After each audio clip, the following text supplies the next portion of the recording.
Profit और loss pre and post incorporation. बहुत simple सा टॉपिक है ये वाला भी। इसमें क्या होता है, जैसे अगर हमारी एक पार्टनरशिप फर्म है, हमने डिसाइड किया कि हम इसको कंपनी में कन्वर्ट करेंगे, या फिर हम किसी और के बिजनेस को एक्वायर कर रहे हैं और उसको कंपनी में कन्वर्ट करेंगे, तो डेट जिस दिन ये डिसीजन लिया गया और डेट जिस दिन कंपनी एक्चुअल में इनकॉर्पोरेट हो पाई, उस डेट में डिफरेंस हो सकता है।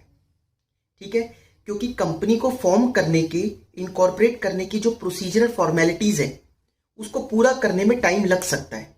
इस वजह से जो डेट ऑफ एक्विजिशन है, हमने जब जिस दिन बिजनेस एक्वायर किया सामने वाले का, और डेट जिस दिन कंपनी एक्चुअल में इनकॉर्पोरेट हो पाई, उस पीरियड के को हम लोग बोलते हैं प्री इनकॉर्पोरेशन पीरियड।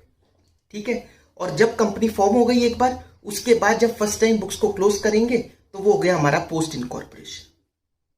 ठीक है, कंपनी फॉर्म करने के बाद तो सारा ही पोस्ट इनकॉर्पोरेशन है, बट हम जैसे अगर फर्स्ट ईयर के अकाउंट्स बना रहे हैं, कंपनी के फर्स्ट ईयर के अकाउंट्स बन रहे हैं, तो उसको बाइफरकेट करना पड़ेगा, कौन सा प्री इनकॉर्पोरेशन है, कौन सा पोस्ट इनकॉर्पोरेशन है।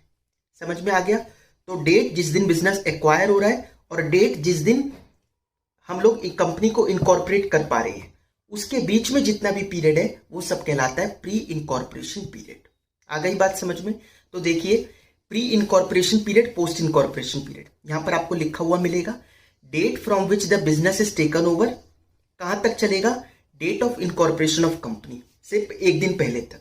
जिस दिन कंपनी इनकॉर्पोरेट हो गई उस दिन से लेकर जब हमारी बुक्स क्लोज हो रही है तब तक के पीरियड को हम लोग बोल देंगे पोस्ट इनकॉर्पोरेशन। ये पहले साल में दिक्कत आएगी, अगले साल से तो सारा पोस्ट इनकॉर्पोरेशन ही होगा। ठीक है, तो हम जब अकाउंट्स बनाएंगे तो इस प्री इनकॉर्पोरेशन पीरियड के प्रॉफिट या लॉस जो निकल के आएगा, इसको क्या माने, उसका अकाउंटिंग ट्रीटमेंट कैसे करें हमारी बुक्स में, उसके बारे में ये चैप्टर है। तो देखिए, प्री इनकॉर्पोरेशन प्रॉफिट और लॉस, जो इनकॉर्पोरेशन से पहले का हो सकता है, वो 2 महीने का पीरियड हो, 3 महीने का पीरियड हो, वो जितने भी महीने का पीरियड है उसको हमें सेपरेटली अकाउंट फॉर करना पड़ेगा। ठीक है, उसको सेपरेटली अकाउंट फॉर करके उसका प्रॉफिट या लॉस जो भी आ रहा है वो निकालना होगा। और अगर उसका प्रॉफिट आता है, ठीक है, पहले बात करते हैं, अगर उसका प्रॉफिट आता है तो उस प्रॉफिट को, वो एक रिकरिंग नेचर का प्रॉफिट नहीं है, ठीक है, वो एक स्पेशल नेचर का हो गया, वो बार बार तो होगा नहीं, तो हम लोग उस वाले प्रॉफिट को ट्रांसफर करेंगे कैपिटल रिजर्व में।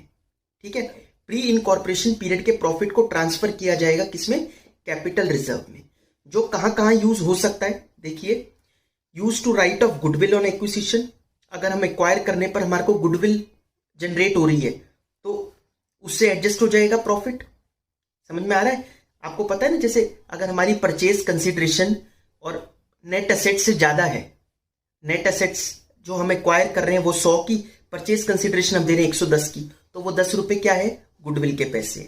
तो गुडविल ऑन एक्विजिशन जो है उससे एडजस्ट किया जा सकता है प्रॉफिट, या फिर प्रिलिमिनरी एक्सपेंसेस को राइट ऑफ करने में काम आ सकता है वो प्रॉफिट, बोनस शेयर्स इशू करने में, paying off partly paid up shares, अपने पार्टली पेड अप शेयर्स हैं उसको पे ऑफ करने में, या फिर ओवर वैल्यूड असेट्स को राइट ऑफ करने में।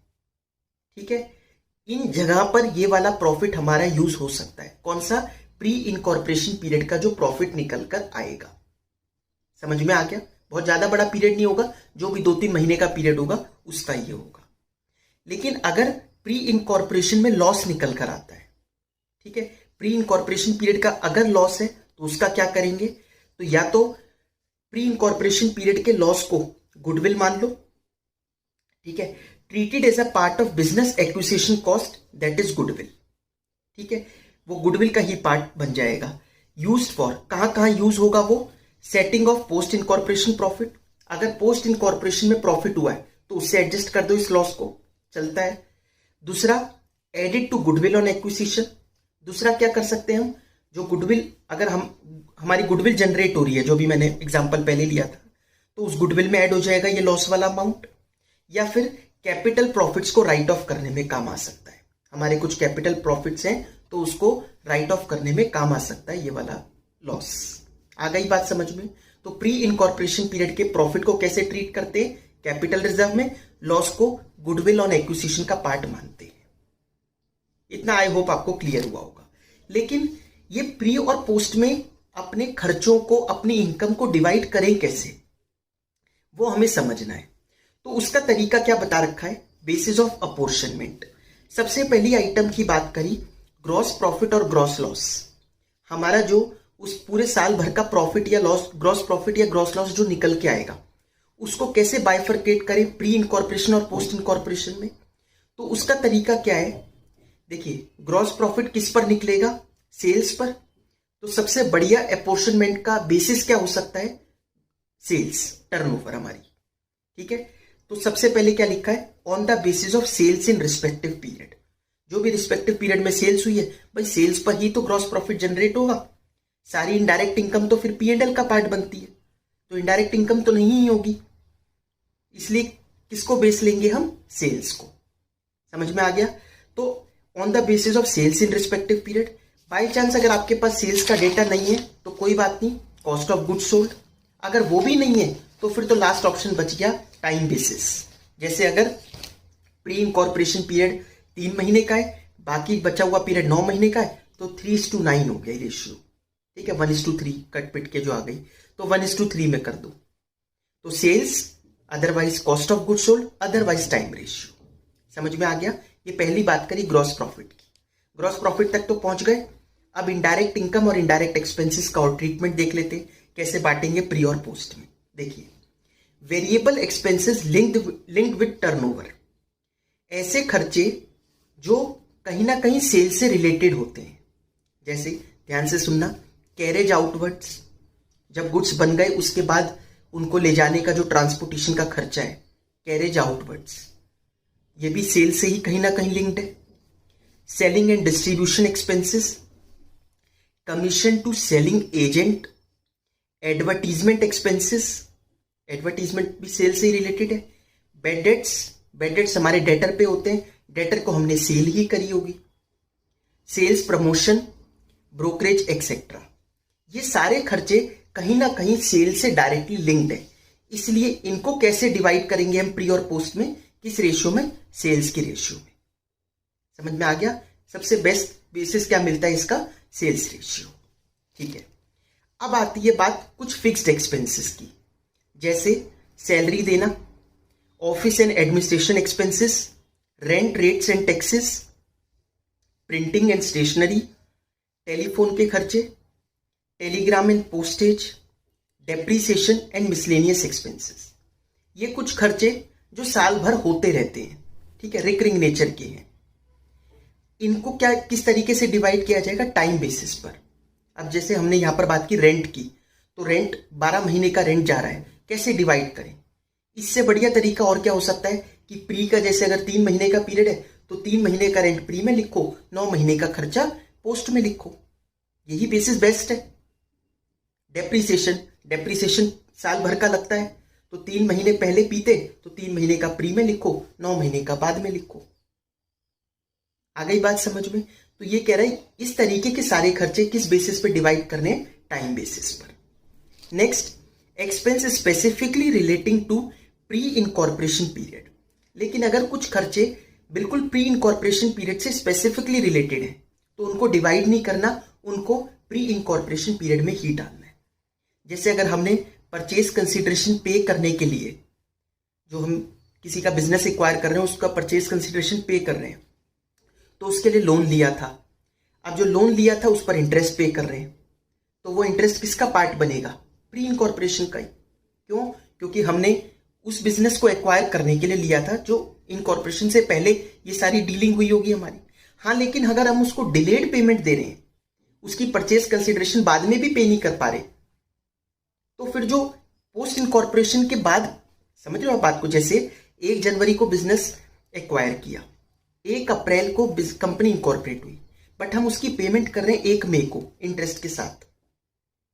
तो 1 मई को कर रहे हो आप उसकी पेमेंट, 1 जनवरी 1 मई, कितना पीरियड हो गया ये, 4 महीने का।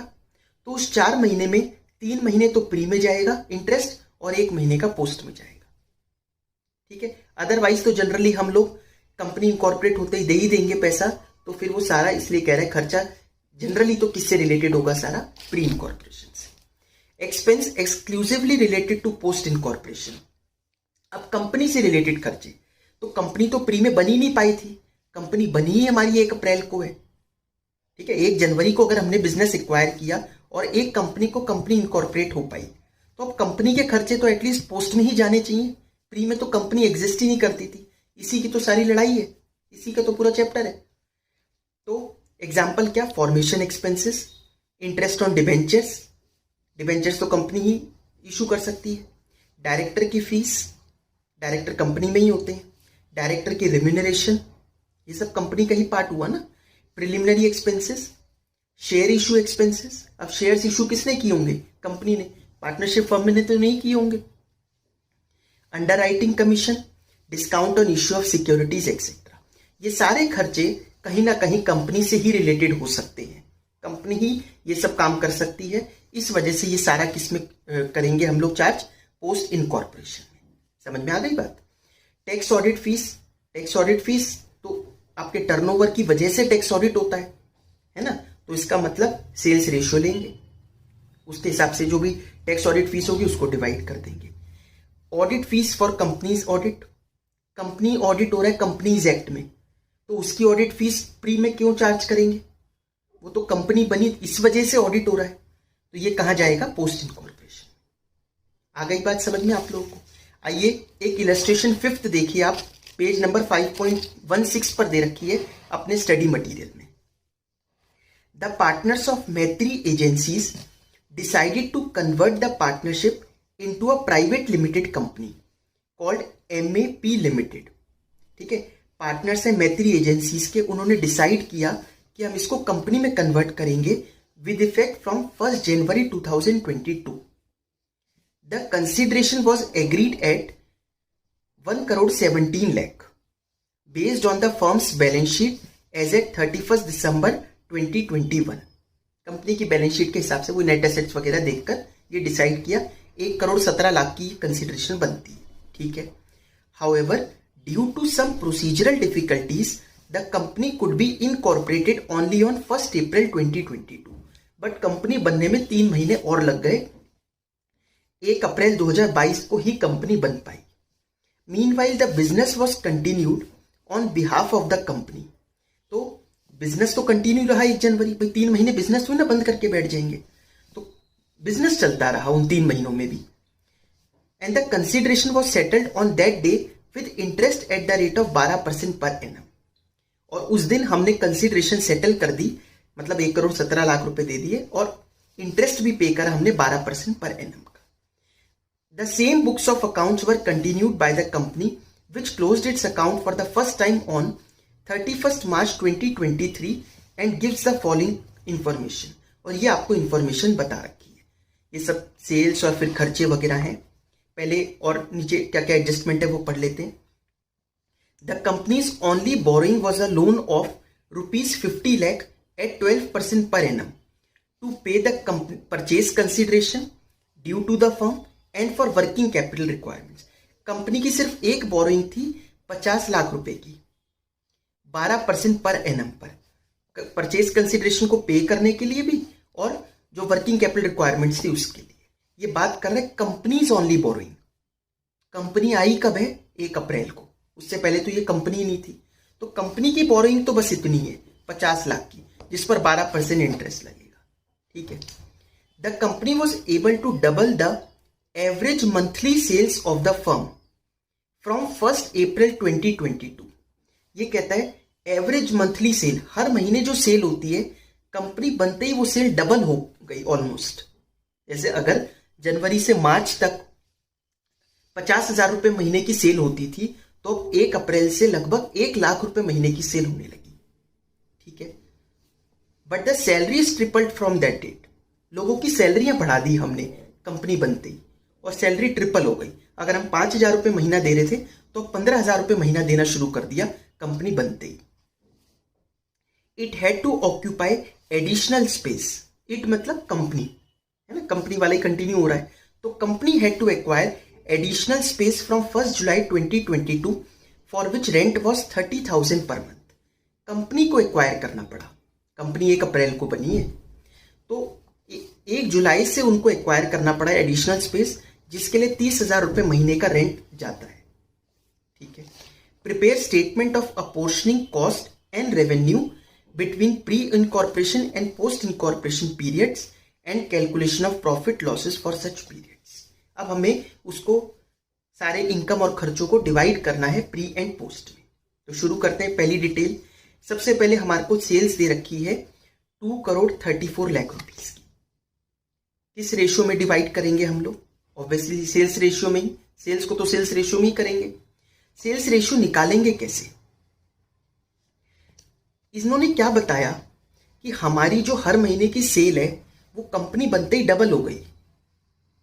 तो इसके लिए हम लोग क्या करेंगे? वर्किंग नोट बनाएंगे। मान लेते हैं एवरेज मंथली सेल हर महीने एक्स होती थी, तो जनवरी में एक्स हुई, फेब में एक्स हुई, मार्च में एक्स हुई, लेकिन अप्रैल से वो 2x होने लगी। ठीक है, 2x 2x 2x ये चलती रहेगी। कब तक चलती रहेगी? 31 मार्च 2023 तक। तो प्री इनकॉर्पोरेशन पीरियड में कितने महीने थे? 3। तीनों में x x x हुई है, तो 3x हो गया टोटल। और पोस्ट इनकॉर्पोरेशन पीरियड अप्रैल से लेकर अगला 31 मार्च कितने महीने हो गए? 12 महीने। हर महीने 2x हुई है, तो 2 × 12 24x हो गया। तो 3x is to 24x, तो ये हो गया 1:8। सेल्स रेशियो हमारी निकल के आ गई 1:8। इसमें डिवाइड कर देंगे सेल्स को। समझ में आ गया? तो सबसे पहले सेल्स रेशियो में इसको डिवाइड किया। Next cost of goods sold. Cost of goods sold को किस में डिवाइड करेंगे? अगेन सेल्स रेशियो में। हमने क्या पढ़ा था अभी कंसेप्ट में कि पूरे ग्रॉस प्रॉफिट को सेल्स रेशियो में डिवाइड करना है। ग्रॉस प्रॉफिट का फॉर्मूला क्या होता है? Sales minus cost of goods sold. तो उसको भी तो उसी में ही करेंगे, तभी तो ग्रॉस प्रॉफिट को कर पाए हम। समझ में आया? ये हो गया। सैलरीज, सैलरी कितनी है? 11,70,000। वैसे तो सैलरी टाइम के हिसाब से होनी चाहिए बिल्कुल, लेकिन एक चीज बता दी, क्या कि सैलरीज ट्रिपल हो गई थी कंपनी बनते ही। तो जनवरी फरवरी मार्च में अगर XX सैलरी चल रही थी, तो जैसे ही 1 अप्रैल लगा तो हमने 3x सैलरी पे करना शुरू कर दिया। ठीक है, तो प्री इनकॉर्पोरेशन पीरियड में टोटल कितना हो गया? 3x। और अप्रैल से लेकर मार्च तक 12 महीने हैं और हर महीने 3x हो रही है, तो 12 × 3 36 हो गया। तो 3x 36x, तो 1:12 रेशियो आ गई। ठीक है, किस चीज की? सैलरी की। ठीक है, तो सैलरी को हम किस में डिवाइड करेंगे? 1:12 में। डेप्रीसिएशन, डेप्रीसिएशन है 1,80,000। इसको तो टाइम रेशियो में बांटेंगे। डेप्रीसिएशन को टाइम कितना हुआ? 3 महीने 12 महीने, 1:4। ठीक है। एडवर्टीजमेंट, एडवर्टीजमेंट किस में डिवाइड होगा? सेल्स रेशियो में। एडवर्टीजमेंट सेल्स से कहीं ना कहीं लिंक्ड है। नेक्स्ट है डिस्काउंट्स। ये डिस्काउंट कौन से? अलाउड या रिसीव्ड? ऑब्वियसली ये अलाउड है, खर्चों में दे रखे हैं। रिसीव्ड होता तो सेल्स के बाद इनडायरेक्ट इनकम बनाकर दे रखा होता, ये खर्चों में दे रखा है। तो डिस्काउंट अलाउ करा हमने किनको? अपने डेटर्स वगैरह को, तो ये सेल्स से रिलेटेड हो गया, सेल्स रेशियो यूज कर लो। Managing directors remuneration, managing director MD, MD किसका होता है? कंपनी का, तो ये किस में जाएगा खर्चा? कंपनी में। तो पूरा पूरा पोस्ट इनकॉर्पोरेशन में डाल दो। मिसलेनियस ऑफिस एक्सपेंसेस, इसको टाइम रेशियो में लेंगे हम लोग। ऑफिस कम शोरूम रेंट, शोरूम रेंट है 7,20,000 का। अब ये थोड़ा सा इंपॉर्टेंट है। शोरूम रेंट, ऑफिस और शोरूम रेंट 7,20,000 का टोटल है, लेकिन नीचे आपको एक हिंट बताया था, क्या?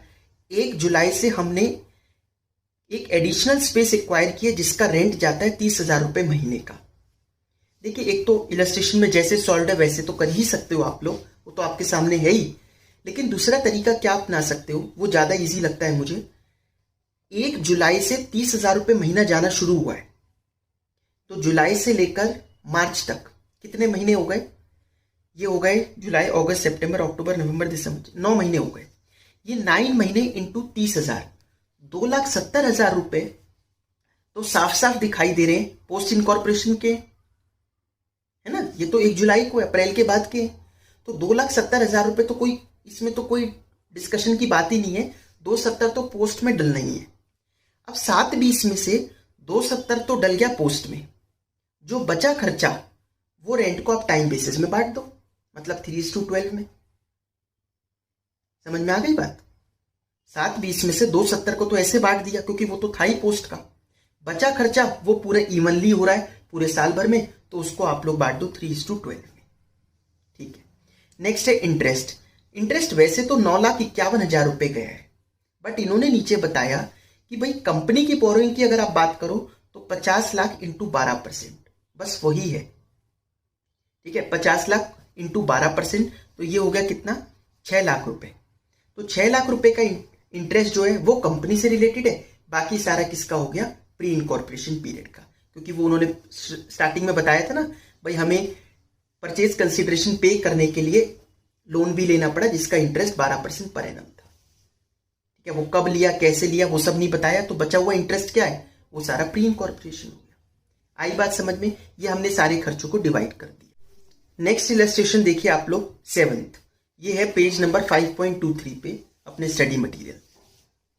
ABC Limited was incorporated on 1st May 2021 to take over the business of DEF and Company from 1st January 2021.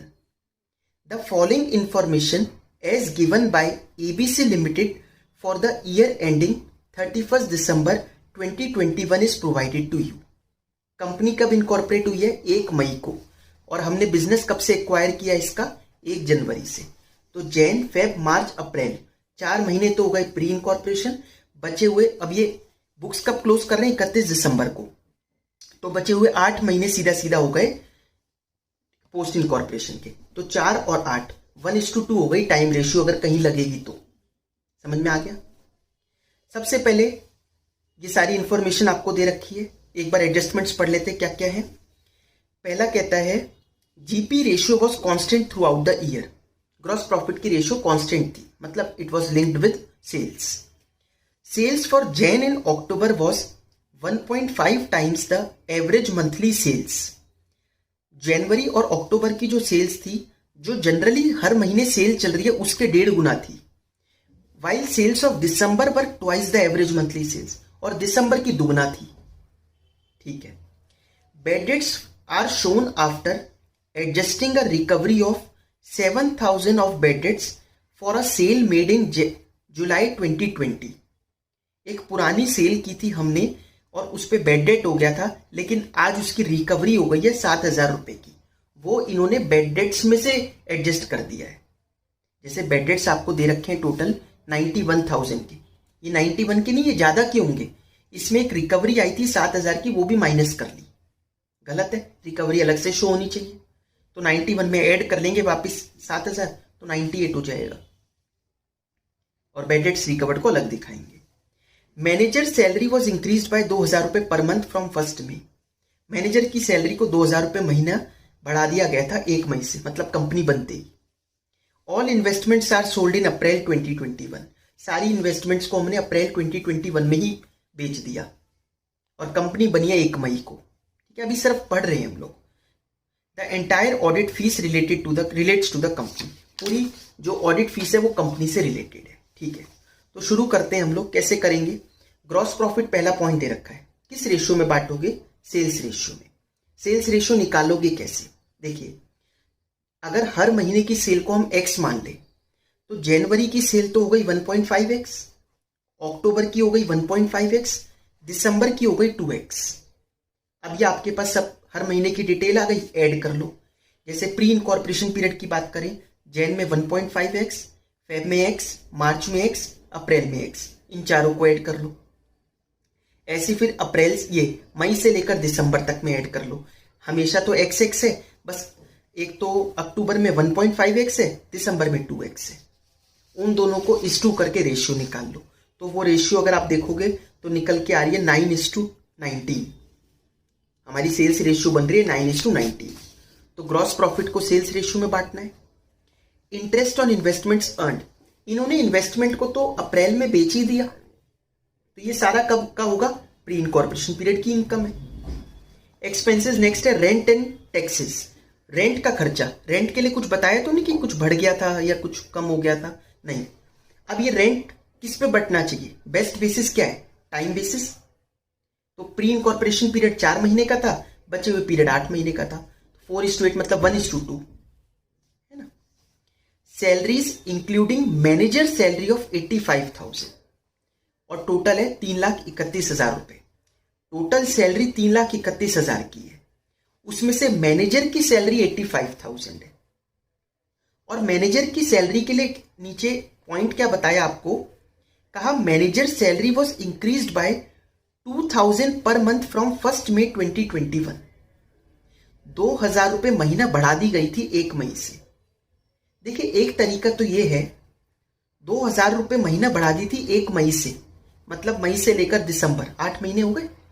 इन 8 महीने में इंटू 2,000, ये 16,000 का खर्चा तो पता चल रहा है सीधा सीधा इन पोस्ट इनकॉर्पोरेशन का है। समझ में आया? तो पूरे 3,31,000 में से 16,000 रुपए तो मैं ऐसे माइनस कर सकता हूं। जो बचे खर्चे उसको टाइम बेसिस पे बांट सकता हूं, 4 महीने शुरू के 8 महीने बाद के, मतलब 1:2। ऐसा भी कर सकते हैं। दूसरा तरीका वो क्वेश्चन ने जो आपको एक्स लेके बता रखा है कि हर महीने XX था स्टार्टिंग में और उसके बाद X + 2,000 थी उसकी सैलरी, बचे हुए 8 महीने। ठीक है, उस तरीके से भी चल सकते हैं। अदरवाइज जैसे मैंने बताया इस तरीके से कर लो। नेक्स्ट है कैरेज आउटवर्ड्स 14,000। कैरेज आउटवर्ड कब का खर्चा है? कैरेज आउटवर्ड सेल्स रेशियो के हिसाब से बढ़ता है। Printing and stationery time basis के हिसाब से बांट दो। इंटरेस्ट ऑन डिबेंचर्स, डिबेंचर्स तो कंपनी ही इशू कर सकती है, तो ये पोस्ट इनकॉर्पोरेशन का हो गया सारा। सेल्स कमीशन, सेल्स कमीशन कहां का खर्चा हुआ? सेल्स से रिलेटेड है तो सेल्स रेशियो में बांट दो। अब नेक्स्ट है bad debts related to sales 91,000, लेकिन 91 में बेड डेट्स रिकवरी एडजस्ट की हुए 7,000 ऐड कर दो, 98 हो गया। अब 98 को किस रेशियो में बांट दो? सेल्स रेशियो में। ठीक है, अच्छा ये जो फिर बेड डेट्स रिकवर्ड थे, इस इनकम को कहां जाना चाहिए? ये सारा प्री इनकॉर्पोरेशन है। क्यों? क्योंकि ये पुरानी सेल्स का पैसा आया है, रिकवर हुआ है, इसलिए ये प्री इनकॉर्पोरेशन 9,000 रुपए, नहीं 7,000 रुपए, सॉरी। नेक्स्ट है under writing commission, post incorporation, company से रिलेटेड है। Preliminary expenses, post incorporation. Audit fees, audit fees कह रहा है पूरी कंपनी से रिलेटेड है तो post incorporation. Loss on sale of investment, investment तो सारी अप्रैल में चली गई थी, ये सारा लॉस प्री इनकॉर्पोरेशन हो गया। नेट प्रॉफिट तो फिर ये निकल कर आ ही जाएगा। आई बात समझ में? नेक्स्ट नेट प्रॉफिट तो आप माइनस कर निकाल ही लोगे ना, वही वाला अमाउंट आएगा एक्चुअल वाला जो हमने निकाला। आगे आपको ये चैप्टर समझ में, तो ये हमारा था प्रॉफिट और loss pre and post incorporation.